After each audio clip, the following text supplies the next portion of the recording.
Hello everyone, my name is Ghazal and welcome back to my channel. So आज के video में मैं आपके साथ शेयर करूंगी आरएम रिलेटेड बातें, जो कि एक इलेक्टिव सब्जेक्ट है हमारे ग्रुप 2 में। तो स्टार्ट करते हैं गाइस। फर्स्ट ऑफ ऑल आपको क्वेश्चन होगा कि हम आरएम क्यों चूज करें। तो बहुत से बच्चे आरएम इसलिए चूज करते हैं क्योंकि उसका स्टडी मटेरियल जो है आईसीआई का वो बहुत ज्यादा थिन है। मतलब देखकर ही ऐसे हो जाता है कि क्या ये सीए फाइनल में सब्जेक्ट है, इतना छोटा। इसलिए मैंने आरएम लिया था, बाकी कुछ नहीं। क्योंकि बाकी जो इलेक्टिव सब्जेक्ट है उनका स्टडी मटेरियल और इसका स्टडी मटेरियल उसमें बहुत ज्यादा डिफरेंस है, बहुत छोटा है। इसलिए मैंने सोचा कि वो लेते हैं। और वैसे भी मेरा एसएफएम में बहुत ज्यादा इंटरेस्ट था पहले से, इसलिए मैंने एसएफएम से रिलेटेड आरएम है इसलिए आरएम चूज किया था। तो अगर आपकी एसएफएम की क्लासेस हो गई है तो या फिर आपको एसएफएम अच्छा लगता है तो आप आरएम के लिए डेफिनेटली जा सकते हो। बहुत ज्यादा रिलेशन नहीं है, बट थोड़े बहुत चैप्टर्स है, जैसे फॉरेक्स हो गया, डेरिवेटिव्स, फिर इंटरेस्ट रेट रिस्क मैनेजमेंट, फिर इंटरनेशनल फाइनेंशियल मैनेजमेंट के कई क्वेश्चंस उसमें पेपर में आ जाते हैं। इसलिए हमको एसएफएम का नॉलेज होना आरएम के लिए जरूरी है। तो ये बातें क्यों मैंने आरएम चूज किया इसके लिए थी। तो गाइज मैं स्टार्ट करूंगी। मैंने आरएम के लिए कैसे प्रिपरेशन स्टार्ट की। फर्स्ट ऑफ ऑल मैंने क्लासेस ली थी जो कि बहुत महंगी थी, मतलब आप अंदाजा लगा सकते हो अभी भी।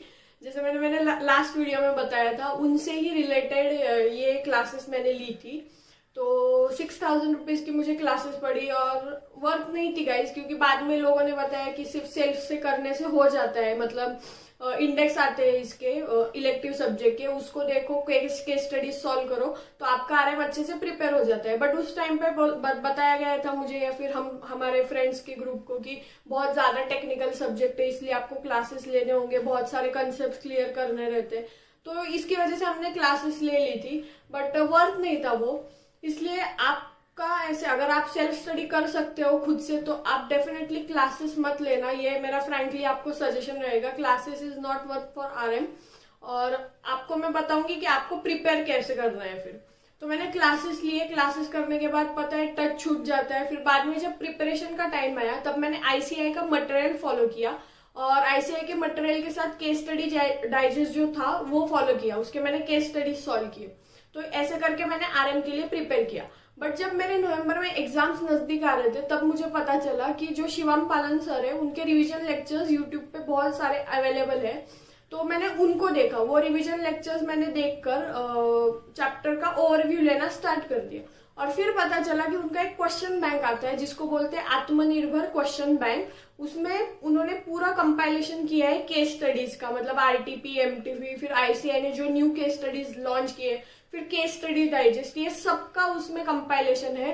तो अगर आप वो एक बुक लेते हो और आईसीआई मटेरियल लेते हो तो ये दोनों से आपका आरएम अच्छे से प्रिपेयर हो सकता है।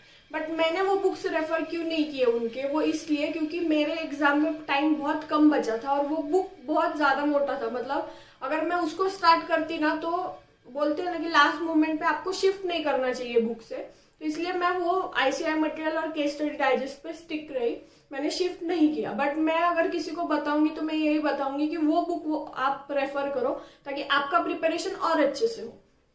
तो आपको प्रिपेयर कैसे करना है, आपको आरएम के लिए सेपरेट टाइम नहीं देना है। आपको बस डेली 1 घंटा या 1.5 घंटा 2 केस स्टडीज सॉल्व करने हैं, वो आत्मनिर्भर क्वेश्चन बैंक से। आप एक बार रिवीजन लेक्चर्स देखो उनके, आप चैप्टर का ओवरव्यू लो और फिर उसके बाद में डेली 2-2 केस स्टडीज आप सॉल्व करना स्टार्ट करो। और आप जो क्वेश्चंस देखोगे उसका आंसर ढूंढोगे, वहां पे मार्किंग करते चलो ताकि आपको पता चले कि कहाँ कहाँ से क्वेश्चंस आ रहे हैं। सी कैसे ना आरएम या फिर कोई भी इलेक्टिव सब्जेक्ट में हमें ये पता होना चाहिए कि कौन से चैप्टर्स में क्या है या फिर कौन से पेज पे क्या है, कौन से कंसेप्ट जो रिपीटेडली आईसीआई पूछ रहा है, ये सब का नॉलेज हमें बहुत जरूरी है होना। इसलिए आपको वो केस स्टडीज सॉल्व करने ही पड़ेंगे, क्योंकि अगर आप केस स्टडीज सॉल्व नहीं करोगे ना तो आपका आंसर्स ढूंढने का हैबिट डेवलप ही नहीं होगा। तो ये एक बात हुई। तो एक सब में इम्पोर्टेंट बात जो कि है इंडेक्स, आरएम का इंडेक्स बहुत लोगों ने मतलब शेयर किया। जैसे कि मैंने लास्ट अटेम्प्ट में कुशल लोढ़ा सर का देखा था, फिर अभी के अटेम्प्ट में मैंने रिसेंटली तनुश्री शर्मा जो है उन्होंने अपने चैनल पे आरएम का इंडेक्स डाला है जो कि बहुत ज्यादा डिटेल्ड है। तो आप उसको देख सकते हो, उन्होंने फ्रीली सबके लिए अवेलेबल किया। आप उसको डाउनलोड करो, उसका प्रिंट लो और आप आपकी प्रिपरेशन स्टार्ट करो। तो ये एक बात है। तो ये सब स्ट्रेटेजीज मैंने फॉलो की थी, बट कुछ नहीं की थी जो कि मैं आपको बताना चाहूंगी कि आप करो तो आपका और अच्छे से प्रिपेयर हो सके। आपको अगर आरएम के रिलेटेड कोई भी क्वेरी हो तो आप मुझे कमेंट सेक्शन में पूछ सकते हो, और आपके कोई अगर सजेशंस होंगे तो वो भी मुझे आप बता सकते हो कमेंट सेक्शन में।